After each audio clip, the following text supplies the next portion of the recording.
All right. As I said before, I'm not feeling very well. I'm extremely tired. My wife was sick yesterday, and we ended up spending until about 10:30 at HUKM with her getting chest x-rays and blood work and all that stuff, and they finally sent her home about 10 o'clock. And by the time I got to bed last night, it was well after 11, so then I ended up with a headache. So it's one of these days that if it wasn't so near the end of the semester, I probably would have just sent an email saying we're not going to meet, but unfortunately we only meet once a week, and I can't afford to do that. So as a result, I'm going to keep it relatively straightforward and give the assignment. Next week I will be around there, so you can work on your project. I'll just be around during both lab periods there. Let me kind of talk about a few things there. I've got some notes here. I don't have any slides that I'm going to go through today, but I'm going to have everything up on a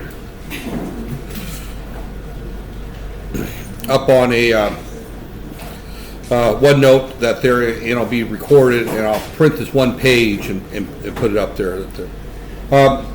Just before I go any further, I don't remember whether it's on the final exam. There will be a practice final placed up there sometime between now and next week as well that you'll have to do between now and the end of the semester. The final project, I think I put up a place for it on e-learning by just simply said that look at today's lecture to see what the final project is there, because I have not wrote it up. I'll write it up and there'll be a file later, but everything that's going to be in the write-up I'm going to discuss today there. So there's two different types of finite state machines, and I'm just going to point out that there may be a question on the final exam to explain the difference between the two. The two basically are the Mealy and the Moore machine there.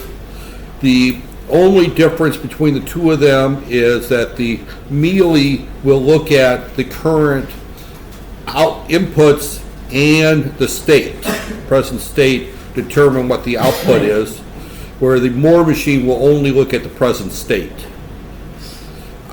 Your final project, you'll use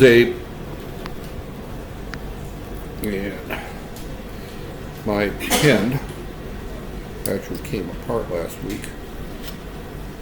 Right there, yeah, that's battery's the right way. Right there. The Mealy machine I don't use very often. There. In terms of the way that this will operate is that we've got a finite state machine right here. This is our finite state machine right here. And coming into this are some inputs right there. Right there. These are our inputs there. And inside our finite state machine, we look at what is our next state right there, and we'll look at the switch case on that there.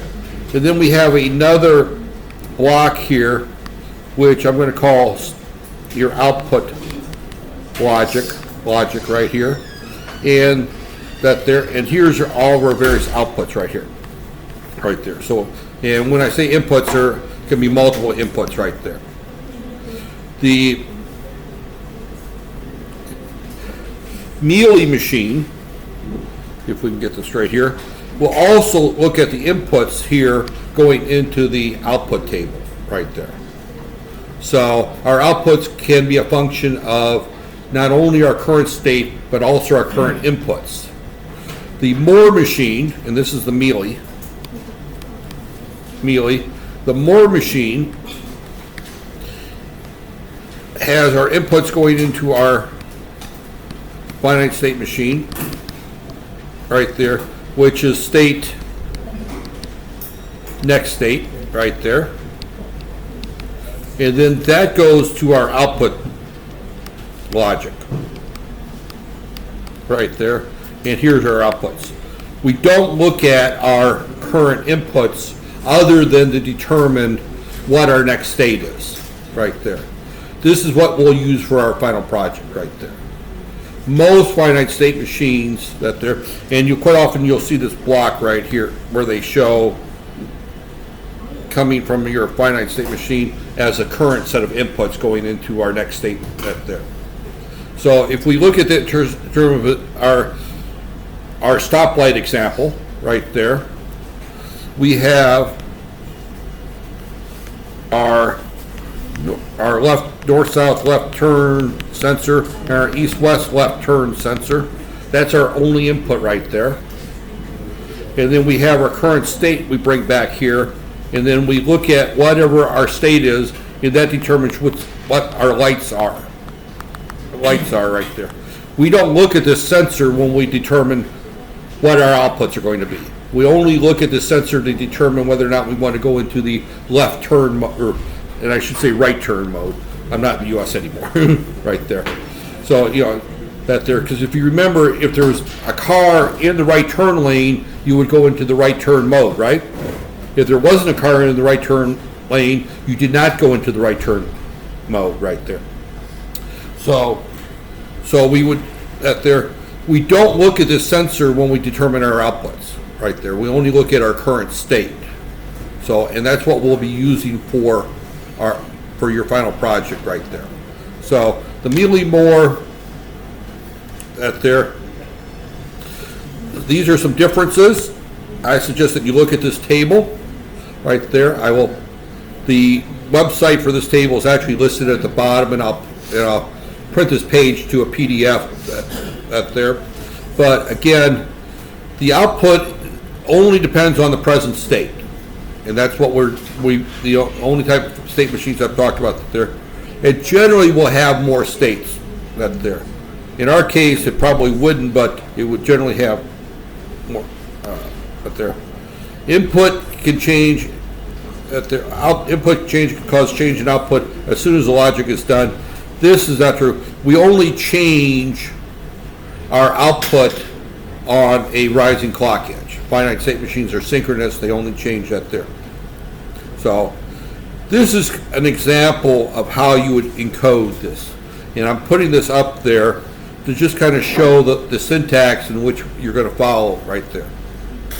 Here we have our state definition. And I'll talk about our final project here in a minute in terms of what states we have. This is a generic, and this has 3 states: state 1, state 2, and state 3. And we set state 1 as 0 just simply because we want that to be our start state right there. Right there. And typically, whenever you do a type definition in an enumerated type, it actually is going to assign a integer to that there. We don't worry about what the integers are. We just simply use the state names right there. So in this particular case, this is our main program that there, foo, right here. And what we're doing here is we've got one switch statement, switch case right there. And what we do is we look at our current state right there. And then we look at our inputs and we determine what our next state's going to be right there. Now we can also put in here a delay in order to force it to wait here for so many seconds, or we can simply start a timer and go on. But there, for our sake, we can just use a delay right there. If we want to say that we're going to do a washing machine and we're going to wash for say 10 seconds right there. So we would put delay 10. And you've had the delay routine from previous examples, so you would use that there. So if we're in state 1, if our input is true, we go to state 2. Otherwise, we just simply stay in state 1. If we don't specify a state change, we stay in the same state right there. And then we break. If we're in state 2, if our input is high, we go to state 3. Otherwise, we go back to state 1 right there. This is how we handle a transition right there. That there. And in case 3, I didn't put down any code for that there. Again, I copied this from another website right there, but this is the syntax we would follow. Then we follow this with another switch statement right there, and this is our logic, our output logic right there. So we have 2 switch state machines, and your project will have this right there. So you have one switch state in order to tell state or next state. What is your next state going to be? You don't specify any of your outputs here. You could, but it makes it debugging more difficult right there. And then our next one here is when we're in state 1, what is our outputs going to be? We just list all of our various outputs and we say what they're going to be right there. And we do that for every possible state right there. Right there. So that's how we're going to you're going to implement this out there. And again, the goal today is I'm showing you how the logic works that there, and I want you to think about how you're going to do the design right there. So our washing machine problem, you notice is blank because I'm going to make that up as I go along here right there. But we have a washing machine that there, and a washing machine that there is, and I'm going to use a typical washing machine. I'm making it up as I go along that there.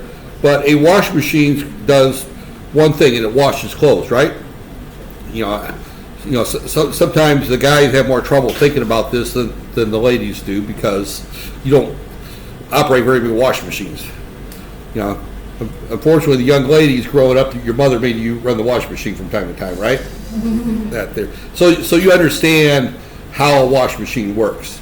But for the sake of the guys that there, but our washing machine has various things that has to happen right there. First thing it's got to do is it's got to fill up.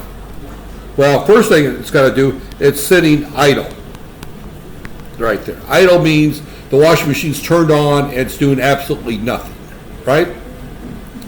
Then you walk up to the washing machine, and I'm assuming that we're using a modern washing machine, and you press the start button. So in the washing machine, you're going to wait until start equals 1. In other words, our start button is a button that there, and we're only going to put one button on that there. As I recall, we only have one button to work with anyway, right? So we're not going to have any lids to worry about. We're not going to have any abort buttons. Once we start our washing machine, we can't stop our washing machine. This is the UniKL El Cheapo washing machine. That there. We're going to build the UniKL cheapest washing machine on the market right there. It's only got one input, or one button for an input.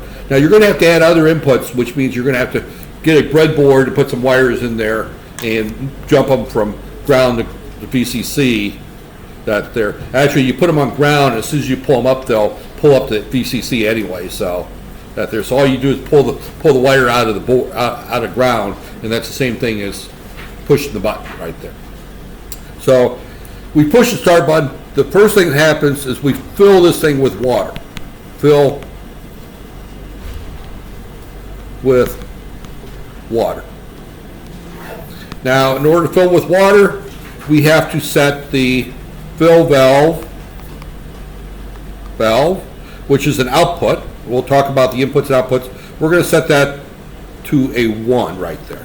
In other words, we light an LED saying the thing's filling with water. Once it's full, it's going to trigger a full sensor. So that's going to be one of our wires. So that there, and we leave this until. So we set that there, and we wait until full is equal to 1 right there. So in other words, that there. So we have an input that's called full, and we leave it that there. As long as full is tied to ground, we're going to keep putting water in this thing. That there. Once the washing machine is full, we stop filling it right there. Now we stay in full until fill is done. So going back to our state machine, state idle, if start equal 1, state equals fill, and we're going to call it fill 1 because we're going to have multiple fill states right there. We're going to call this fill 1 right there, or W fill. We call it whatever you want right there. Right there, and we're going to simply say if start equals 1, state equals fill 1, that their state fill 1. If full equal 1, then our next state is going to be wash, right? that there. Down here in state 1, all of our outputs are going to be equal to 0. Right there. In other words, we don't want to fill it, we don't want to drain it, we don't want to wash it, agitate it, or anything else. We want to just stop that there. Fortunately, I'm recording this, so this lecture is one of these important ones that you're going to have to watch again. I'm afraid that there. When we're in fill 1, our fill valve is going to be set to 1 right there. So here we set our fill valve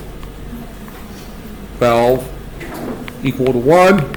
Everything else is going to be 0. All we're doing is filling our wash machine right here.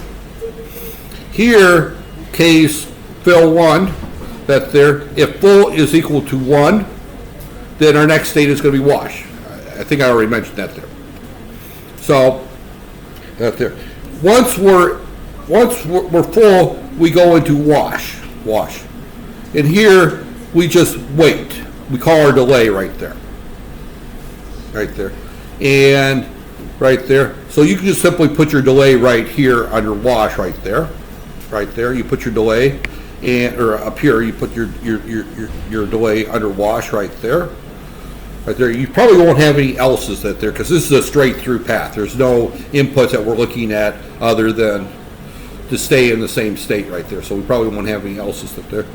But down here in our wash state here, we're going to turn off our fill valve, and we're going to turn on our motor, our wash motor. So we're going to assume that we have two motors right here. And I'm going to list all the inputs and outputs as we go through that. So we wait, and I'm going to say wait 10 seconds right there. And 10 seconds actually is a long time. You may want to do 3 or 4 seconds as you're debugging. As you go through and add all these up, you're going to be waiting 2 minutes for it to go through the cycle of the test. So, just 2 or 3 seconds is enough to show you that there. Then once it's done with wash right there, so we go straight from wash after our that there. Now, one of the problems we have is if we put the delay there, right here, we may have to put a, to be honest with you, this is not going to work the way I thought, because if we put the delay here, that it's going to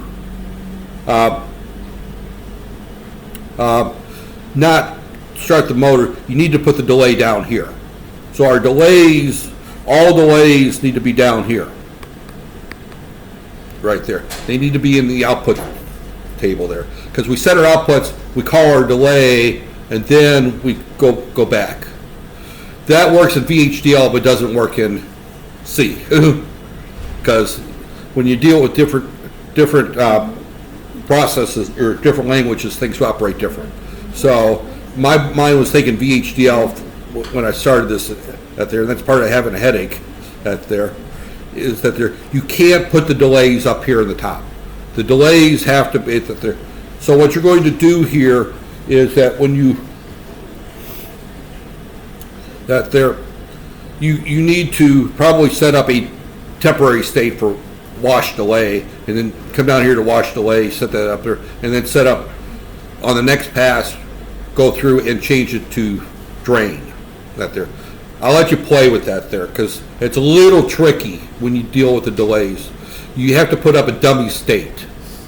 One in order to set up the outputs, call the delay, and then we change our state the next time around to our drain.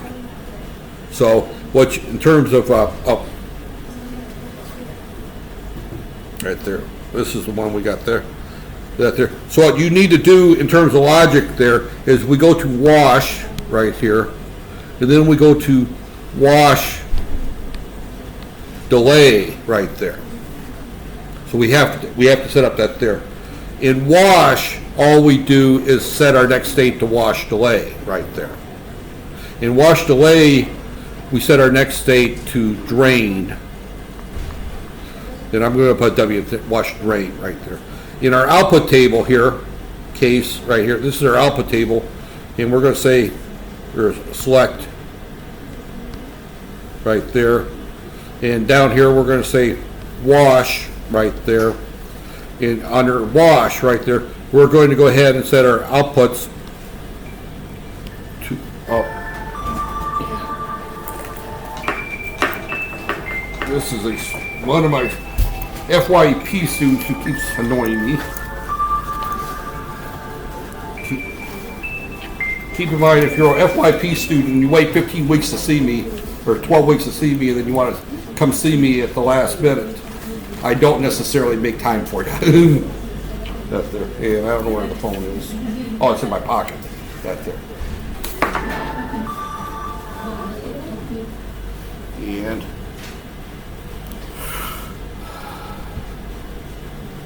yep, that's him.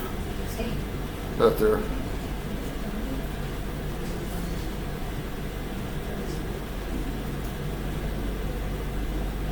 That there. Well, I don't know. That's him. That there.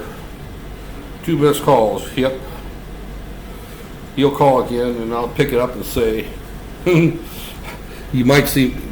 Yeah, there he is. I am in class right now. I'm in class. Yep. Otherwise, he will call and call and call. That there. You keep in mind that if you're an FYP student and you don't see your advisor for 12, 13 weeks, and all of a sudden you're in panic mode because you're about ready to fail, don't expect your advisor to make a lot of time for you to to help you out at the last minute. He's probably just going to let you fail. That there. It's not that I'm not a nice guy, but I'm not a nice guy to people who wait till the last minute and that there. And as I said, he called me 4 times while I was at the hospital yesterday when I was going to come back, and it's like, no. My wife's, lung problems are more important than your FYP to me. Your FYP might be more important to you, but to me, my wife's health is more important. That there. So, but regardless, going back to where I was at here, is that you'll need to set up a dummy thing. And I want you to think about how you would handle that there. But I can tell you the way that you're going to have to handle that is you're going to have to, in the wash mode, you're going to have a dummy state where you then go down, set your outputs, call call the delay, and then when you go back around the next time, it will automatically, you change to the drain cycle right there. And you'll have to do that any place you have a time delay right there. Because the problem is that using this type of logic right here, that there. The other way around this is to combine these 2 tables, right there, that there. And that's probably an easier way to do this problem, and I'll explain that later. That there is if you combine the 2 tables, that there, then you can set your outputs, call the delay, then change your state and go back around all within 1 table. But then you have to bring all these outputs up into the state right there. So, and it gets a little tricky. It's actually easier if you do the dummy state right there. So, okay. After we wash, then we want to do a wash drain right there. In which case, we wait until our input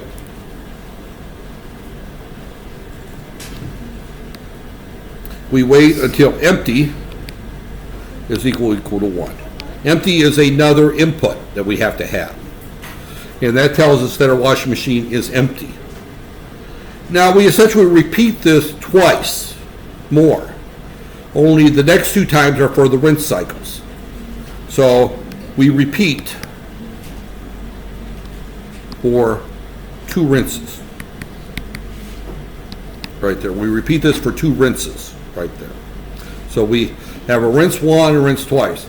And anybody who's ever washed clothes out knows that if you only rinse it once, you don't get all the soap out, right? That there.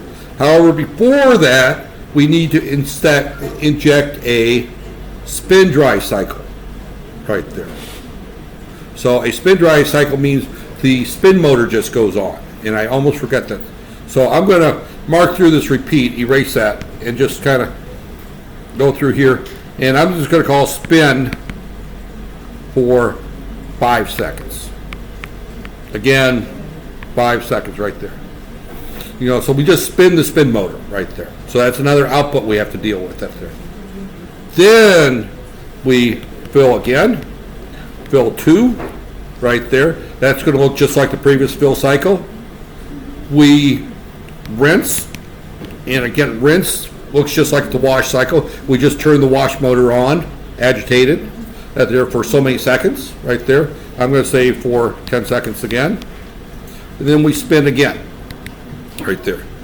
Then we repeat that again. Fill 3, rinse for 10 seconds. Then we spin a final time. This time we're going to spin longer. We'll say 20 seconds, right there. We'll say 10 seconds here. It doesn't matter if we that there, but we spin 5 seconds there. Well, we're going to spin this one for 10 seconds. Well, that there, and these times really don't matter that much, because the sake of this is just learning the process right there. You know, I'm throwing times out there that would be, and I'll have times in a table right there, but the times really don't matter, because if you did the 30 seconds, 10 seconds, 5 seconds, you're going to be waiting 3 minutes for this thing to go through and check that there, and I know that your patience is that there. And then at that point we're done,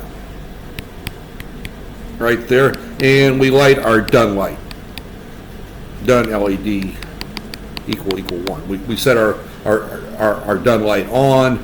We can open it up, take our clothes out, put new clothes in, and hit the start button again. So essentially, in our idle mode, right there, I'm going to just put a note here: done is equal to 1. In other words, we're ready. Maybe we won't call it a done light; we'll call it a ready light, right there. So that's your assignment, right there: is to go through is to design a wash machine that goes through the process of, it sits idle, you fill it up with clothes, you shut the lid, you hit the start button, right there.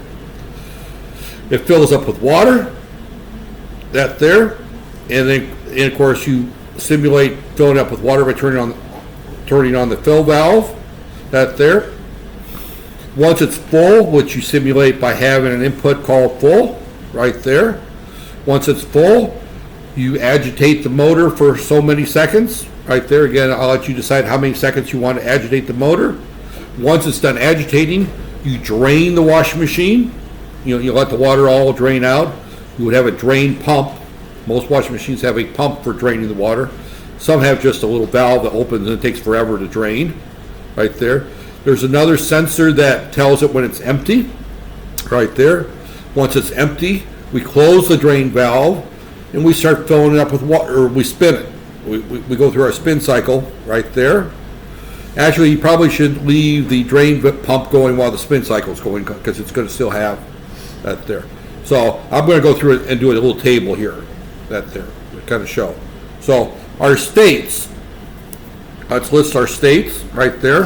Our first state is idle, right there. Our next state is fill, and I'm just going to call it W, right there. Our next state is wash, right there. Our next state is, and I'm going to call it wash D. That's that dummy state that I put in it, right there. Then we're going to do a drain, right there. And I'm going to call it just drain 1, right there, because we have 3 different drains. Then we have spin 1, right there. Then we have rinse 1, right there.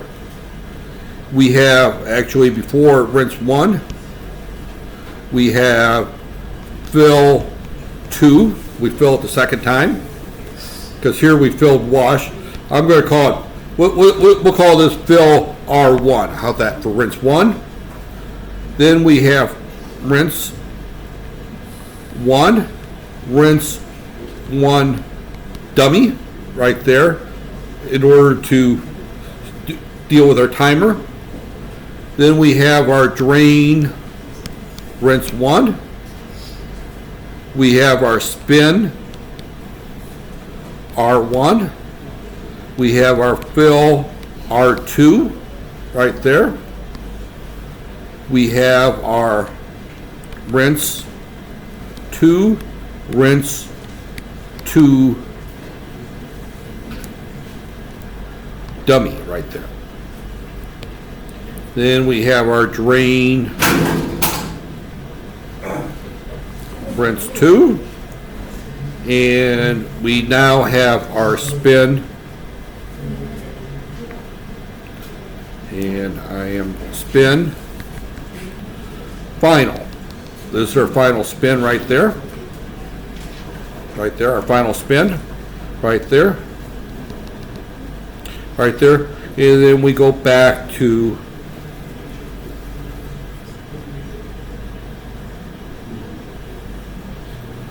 and I'm just going to just simply, instead of drawing that all the way back, I'm just simply going to go to rinse, or I mean to idle again. Right there, go back to idle, right there. So we go back to the top. So those are our states right there. Right there. So in our enumerated type up here at the top, right here, we would list all of those right there. Those all have to be listed there. Our state machine then has to accommodate all of our transitions that I described right there. That there. Our output table has to accommodate all of our states and what our outputs are going to be right there. So this is our list of states right there. So I'm just going to put a title over here called states right there. Inputs, right there. We have multiple inputs. One is our start button. Button right there. That's one input. Another input is full. Right there. Another input is empty. Right there. And you look at those inputs to determine whether or not to leave the fill states and the full states, or the drain states right there. Outputs, we've got our ready light, LED. That's when it's an idle, it's saying that it's ready for someone to hit the start button, right there. We've got our fill valve. Now our fill valve is open whenever we're filling it up with water, right there. We've got our drain valve, or drain pump. And I'm going to call it a pump. It could be a pump or a valve. It doesn't depend that there. Now this is going to be open in the drain and spin states right there. Right there.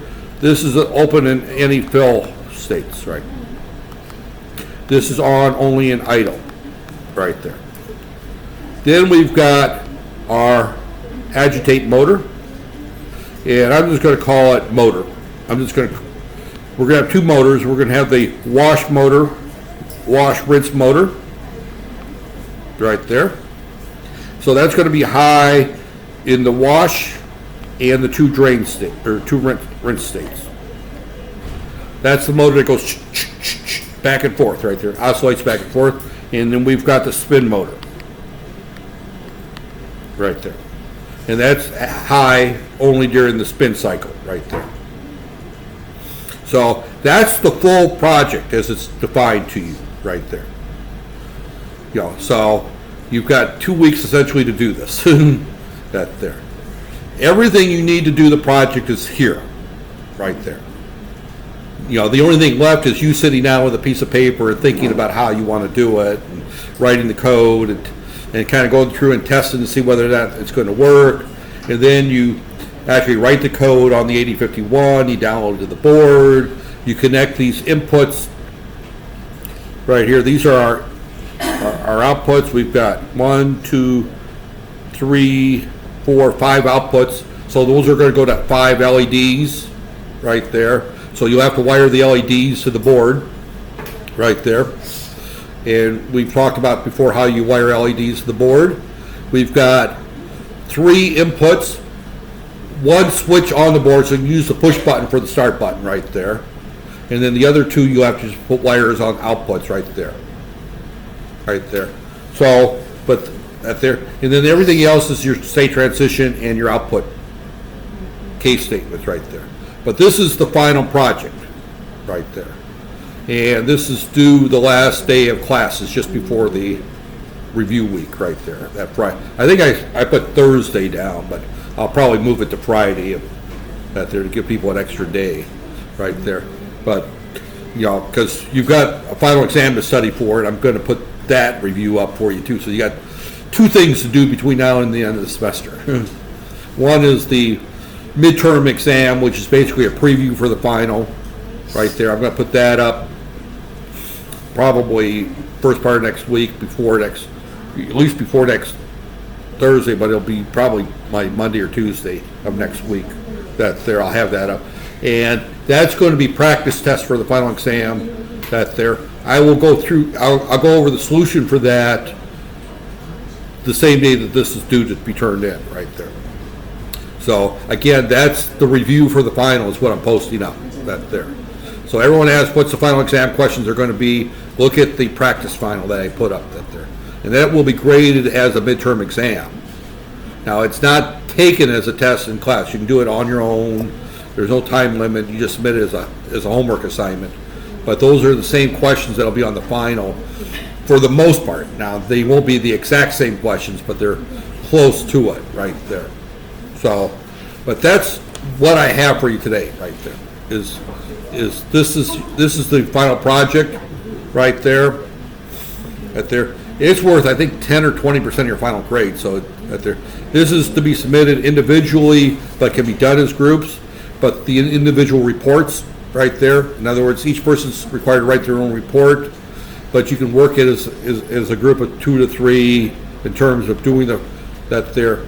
You will do a short little video that you'll submit or demonstrate it to me in class. You'll find me and demonstrate it working that there, and then I will mark a grade in that there. So there'll be two deliverables on this. One is your final report, which will include your code, and the other is a short little phone video that shows that it actually goes through the steps, works through the steps out there. Now, if you're working in a group, you can submit the same video for everybody in the group. That there. I don't expect each person to record a separate video, but I also don't expect to see one video for the entire class. That there. I expect to see group videos out there. So it's not a difficult project, to be honest with you. It's not a difficult project out there. And, you know, honestly, you could probably search the web and probably find work solutions that are similar to this right here. Now, keep in mind, if you use a work solution off the lab as your guide point, they may have a different sequence of steps set there. Some of them have sensors on the water cleanliness coming out on rinse 3 to determine whether to do a third rinse.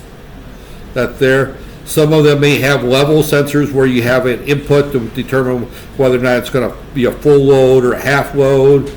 Some of them may have a delicate cycle, which will then turn on a different motor instead of the wash motor that runs much slower in order to wash the clothes in a more gentle fashion. So there's many variations of this particular project on the web. That there. So as you go through and you look at solutions on the web, keep in mind that this is your assignment. Make sure you do this assignment. Don't submit an assignment some other professor assigned to some other class that has different inputs and outputs. This is for the El Cheapo UniKL washing machine that every student will be issued one when they start UniKL starting next year, right? That they're, of course, the next assignment is to actually build the machine and put it in the pumps and all that other stuff. But this is a very simple machine. It's got one wash cycle, 2 rinse cycles. It's got a spin after each drain. So you fill the machine, you wash the clothes, you drain the water, you spin the water out. That there. You fill it back up. That there. Make sure you close the drain pump and drain valves when you fill the machine up. Otherwise, they'll never fill up. That there. I mean, use some common sense in that area. That there. So then you rinse the clothes twice. You don't care whether they're rinsed completely or not because you're only going to rinse it twice anyway.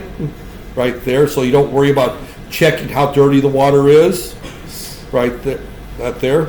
All you do is rinse once, drain it, spin it, fill it up, rinse twice, drain it, and then spin it for the final drain, that there. Once it's done the final spin, then it goes back to the ready mode. It's ready for somebody to take the clothes out and hang them out on the line, right there.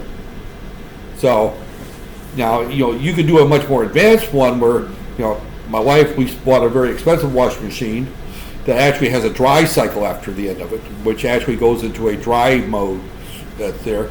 So after it finishes the final drain, your final spin, then it turns on the motor again.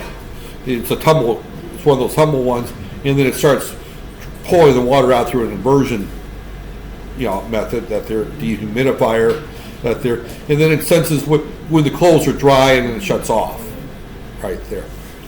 So there's many different types of models for washing machines, and I could have made this problem much more complicated. I just did a straightforward, right there, that there. But this is the final project right there.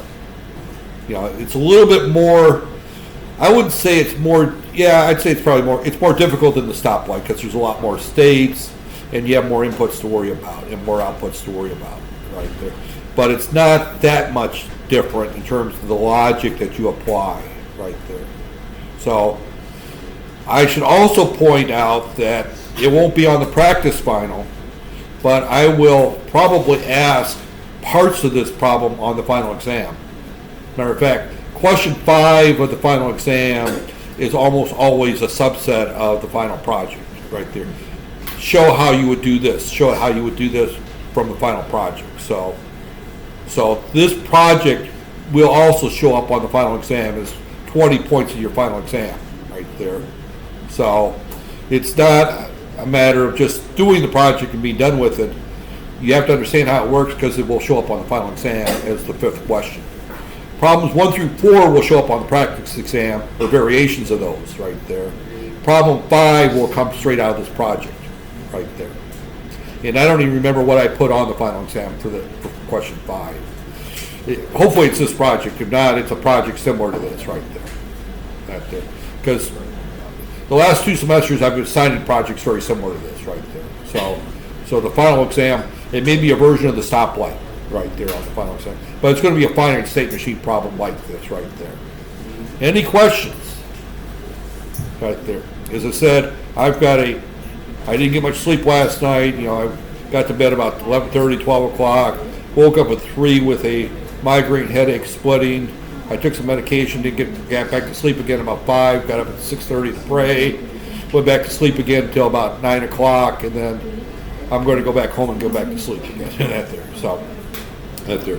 But this is, as I said, the final project, and I can't remember how many points it is. I think, I could check online and tell you exactly how many points it is if it's a problem. It's either 10 or 20 points, but again, it's also 20 points of the 60 points of the final exam right there. The final exam is 100 points that there, so each problem's worth 20 points out of 5 questions right there. And problem 5 comes almost exclusively out of this project right there. No more questions. I'm going to stop the recording. And any questions on anything else? Right there. I won't meet you this afternoon. Next week I will be around for both the morning and the afternoon sessions. So if you're coming in and working on this here, you can check out the boards from Yati. That there, she knows that there. You'll need to check out. Oh, before I wipe out inputs, right there, we'll go to ground or VCC. Right there.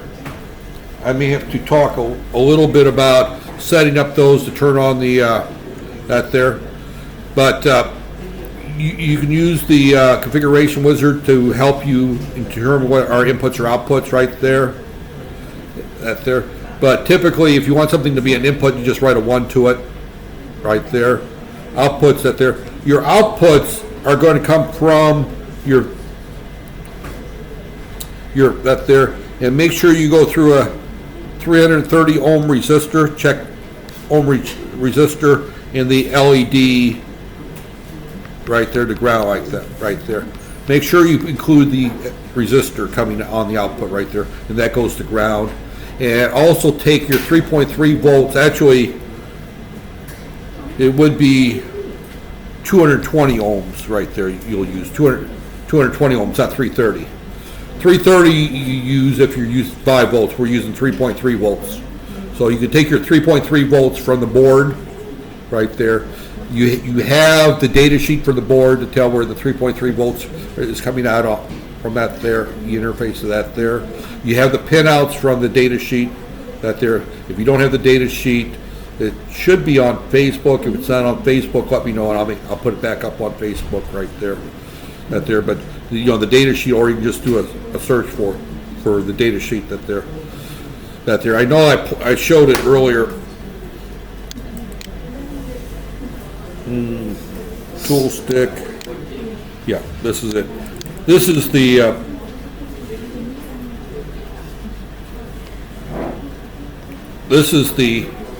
this shows all your pinouts right there, and you can see that ground is right here, pin 24, pin 20, or actually this is pin 1 right here, that's ground, and VCC should be somewhere around here too. There's all the ports right there.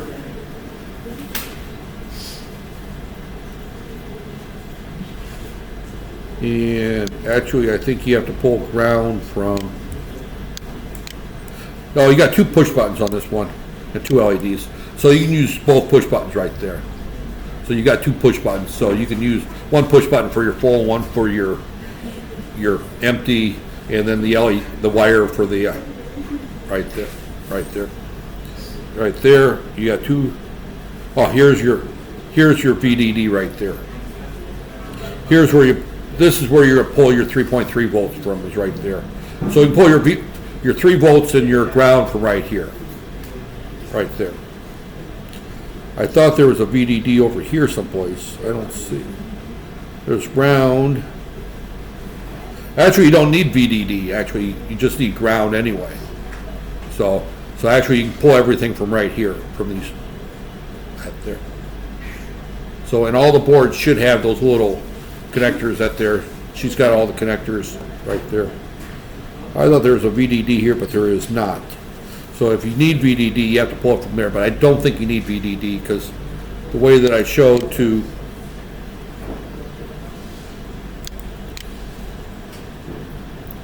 right there. So actually, your push buttons that there, if you just pull the wire out, it's going to float high anyway, right there. Because if you go to the configuration wizard, and remember, before any of this works, you have to turn on the crossbar. So if you go to Silicon Labs, right here, and you bring up the configuration wizard, again, we picked the right processor.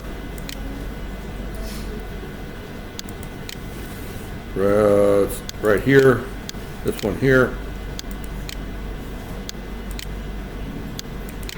And peripherals, port I/O. These are all, they show them all as open drain, so you just enable the crossbar. Right there is the only thing you have to do. Right there. And you write a 0 to it in order to take it low. And if you don't disable the weak pull up, when you pull an input high, it's going to float high. If you take it to ground, it'll be ground right there. So an output right there, you have to write it as a low to turn the LED off right there. So right there. So this is the only command you need to put in there, is just enable the crossbar right there. Right there. So if you hit OK, and you'll notice that it says right here, unassigned, open drain, digital, right there. So we've got our 2 ports right there. Right there. So they're all set up right there. Right there. So you can just use that. And peripherals, actually, again, you don't skip any of the pins that there. You can actually, you want to put them as push push pull. Put your outputs as push pull. Right there. Do your outputs as push pull, okay? Right there. So, right there. So whatever is an output, flip down here and make that push pull. So that port 0 is all push pull. Right there. And if you don't make it push pull, then it'll use an open drain output that there, and which means we have to ground that there. You can leave them as non-push pull right there, but if you use them as non-push pull, then what happens is you have to have VDD, then you go through your 220, and then we go to our port right there, and then we write a 0 to turn the LED on right there. So if you set them as push pull, you can just write a 1 and you don't need VDD anywhere right there. So getting back to what I was saying, don't do it this way. Do it this way. It's easier to understand right there. You write a 1 to turn the LED on. You write a 0 to turn the LED off. But in order to do that, you need to set these as push-pull right here. And this command here is what tells it to do its push-pull right there. And because push-pull means that it will write 3.3 volts out to the pin if it's high, and write 0 out to the pin if it's low. If it's open drain, then it's going to write nothing to it if it's high. It just leaves it float. And then it writes a 0 to it if it's low. Right there. And when you're in that mode, right there, you have to use negative logic, because essentially when I write a low to it or a high to it, 220, my LED right there, and it ties there, that's going to turn it off. And when I write a low to it, that puts a ground to it. So it either leaves it float or it puts a ground. If you do push pull, it's going to put a high there or a low there. So if you put it as so to make your life easy, any outputs you use, make them push pull right there. And remember, outputs you need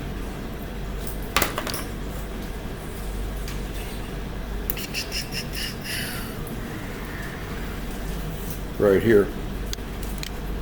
Outputs you need 1, 2, 3, 4, 5 outputs right there. Now the ready light, you can use the LED right there. You actually have 2 LEDs, so you could use another one for one of the others. So if you use these 2 for LEDs, or use the LEDs on the board, you only need 3 LEDs you connect to the board. You have 2 inputs, or 3 inputs. These 2 you can use the 2 push buttons. The empty you have to use a wire right there. So unfortunately our board is small enough that we don't have enough inputs and outputs. We have to use external inputs and outputs right there. So with that said, that's everything you need to know. If you've got questions, email me. I will be here next week. I can answer questions. I won't be here Monday, obviously. It's a holiday that there. I will be here tomorrow for a little bit in the morning but I don't know how busy I'll be tomorrow because they're doing an audit on the robotics that we bought, so I have to be here for that there. But Tuesday, Wednesday, and Thursday next week, I'll be here all 3 days at there. So any questions come, all assuming my head is cooperating right there. Obviously, this afternoon I'm going to go get a hold of the student. Hopefully, I can meet with him, and then I can go take care of my headache. Right there. All right. And where is my record button? Right here. I still talked for an hour. I said it was going to be short, and I still talked for a full hour, didn't I?